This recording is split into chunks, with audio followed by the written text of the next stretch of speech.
किसी ने बड़े कमाल की बात कही है कि अपने जीवन को ऊपर वाले को सौंप दें, क्योंकि आप जीवन भर में जो कर सकते हैं उतना तो वो एक पल में कर सकता है। हाय गाइस, मेरा नाम है आरजे कार्तिक और आपके लिए एक छोटी सी कहानी। ये कहानी महाभारत के युद्ध की।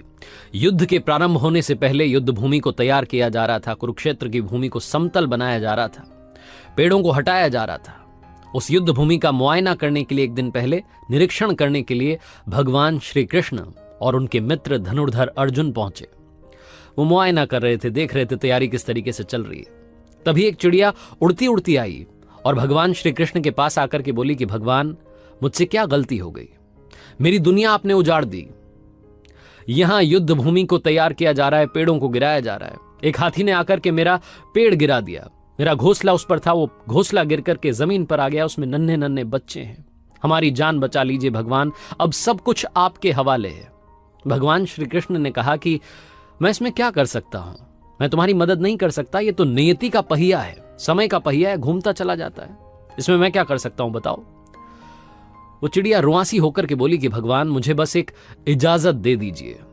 भगवान ने कहा कि बोलो, क्या पूछना है, क्या इजाजत चाहिए?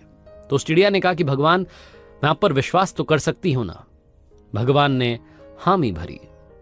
अगले दिन युद्ध शुरू हुआ और युद्ध की शुरुआत से पहले भगवान श्री कृष्ण ने अपने दोस्त अर्जुन से कहा, अपने मित्र से कहा कि मुझे अपना धनुष और एक तीर दे दो, एक बाण दे दो। अर्जुन ने अपना धनुष सौंपने से पहले पूछा कि केशव, आपने तो प्रतिज्ञा ली थी कि आप शस्त्र नहीं उठाएंगे। क्योंकि अर्जुन चौंक गया कि भगवान को शस्त्र क्यों उठाना पड़ रहा है, ऐसा क्या हो गया?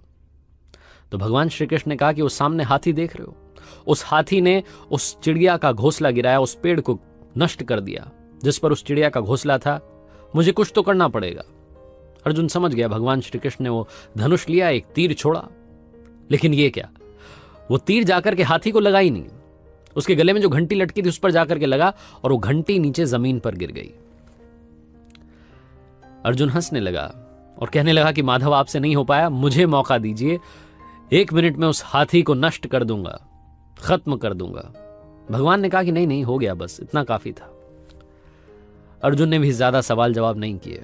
18 दिन तक युद्ध चला और उसके बाद में जब पांडवों की जीत हुई तो एक बार फिर से उस मैदान को साफ किया जा रहा था, क्योंकि काफी युद्ध के बाद में जो नुकसान हुआ था, बहुत सारा सामान वहां गिरा पड़ा था। साफ सफाई चल रही थी।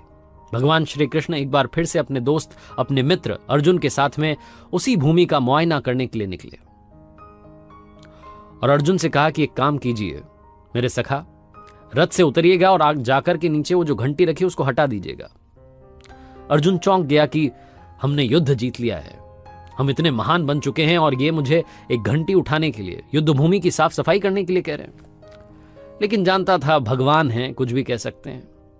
रथ से नीचे उतरा, जाकर के उस घंटी को उठाया, साइड किया और जैसे उस घंटी को उठाया वैसे ही उसके नीचे से नन्हे नन्हे बच्चे चिड़िया के फड़फड़ाते हुए उड़ान भर ली। उन्होंने उड़ गए। अर्जुन की आंखें नम हो गई। उस घंटी के नीचे था वो घोंसला उस चिड़िया का जो मदद मांगने आई थी। 18 दिन के युद्ध में वो चिड़िया और उसके बच्चे सुरक्षित रहे, क्योंकि घंटी वहां पर उनका सुरक्षा कवच बनकर आ चुकी थी। चिड़िया ने शुरुआत में सिर्फ ये कहा था कि क्या भगवान, मैं आप पर विश्वास तो कर सकती हूं ना? और भगवान ने हामी भरी थी। कहानी बहुत छोटी है, लेकिन हमें सिखाती है कि दुनिया में हमारे सामने चाहे जो परिस्थिति आ जाए, एक काम कीजिएगा, अपने जीवन को ऊपर वाले को सौंप दीजिएगा, क्योंकि आप जीवन भर में जितना कर सकते हैं उससे कहीं ज्यादा तो वो एक पल में कर सकता है। आरजे कार्तिक इसीलिए आपसे अक्सर कहता है, हमेशा आपसे कहता हूं कि ऊपर वाले के आशीर्वाद के साथ, अपनी सच्ची मेहनत के साथ और अपनी फैमिली के प्यार के साथ कर दिखाओ कुछ ऐसा कि दुनिया करना चाहे आपके जैसा। याद रखिए, हर सोमवार सुबह 9:30 बजे मेरे सोशल मीडिया हैंडल्स पर देखिए एक नई कहानी।